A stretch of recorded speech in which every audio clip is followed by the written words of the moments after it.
You too. Hey, so my fiance and I went to FDU earlier this year, and we're about a quarter of the way into baby step 2.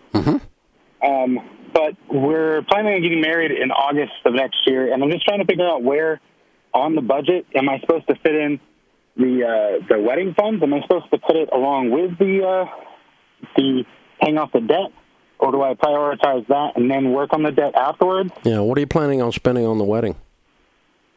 Not a lot. Her family has given us about $4,000, and then my family's pitching in a little bit, so probably around $2,500 to $3,000. Okay, well, that's not much. All right, so you just take, and you're getting married in August, so that's 8 months, right? Yeah.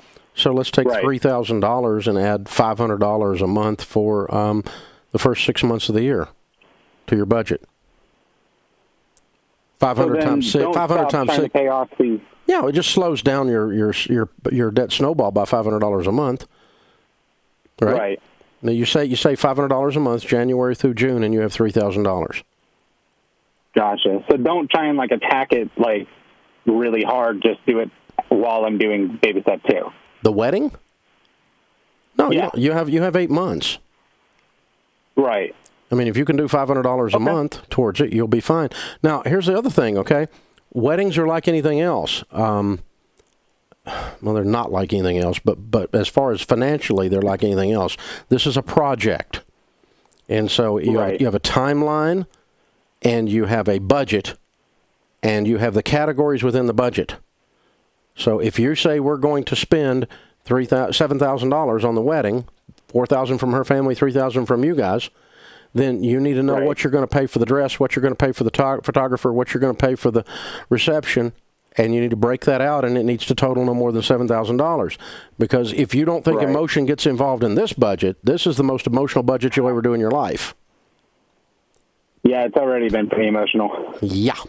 So you guys lay that out, and then actually there's some good percentages out there. One of the forms is in the back of the Smart Money, Smart Kids book on weddings, and there's good percentages out there, and you can do whatever you want to do, but the typical wedding has X% spent on the dress, X% spent on the location, X% spent on the reception afterwards, which, by the way, with the typical wedding is by far the most expensive piece, is the reception. Typically, it's more than half. Yeah, she's mentioned that a couple of times. Yeah, more than half. So, I mean, you could do a potluck and save a lot, but, I mean, we got bottled water and a potluck, but it's up to you what you want to do. But but the point is, begin with the end in mind. So you lay out, okay, the end in mind is August, we have this amount of money we need, and we're going to break it down. But you can't the language you used when I asked you what you were going to spend was kind of wishy-washy. It wasn't real solid language. Yeah.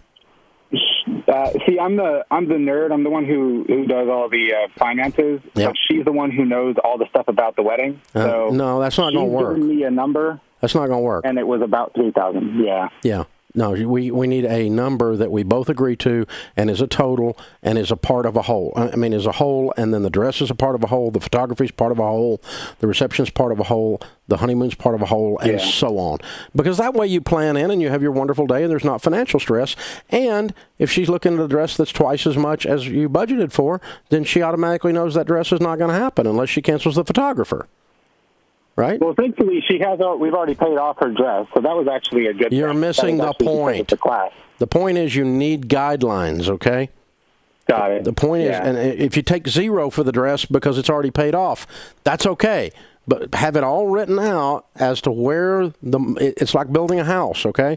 It's like running one of our big live events that we run. We know what the labor costs to put the lights up. We know what the renting of the venue costs. We know what the drivers are going to cost to get the speakers to the event.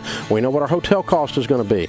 You line out the costs when you're running a project, and you put it to the timeline, and you get stuff done on the timeline, and there's just no stress then. People that stay stressed out is because they don't have any guidelines. They don't have any guardrails in their life, which gives you the ability to say no to the most important person you can ever say no to, which is yourself.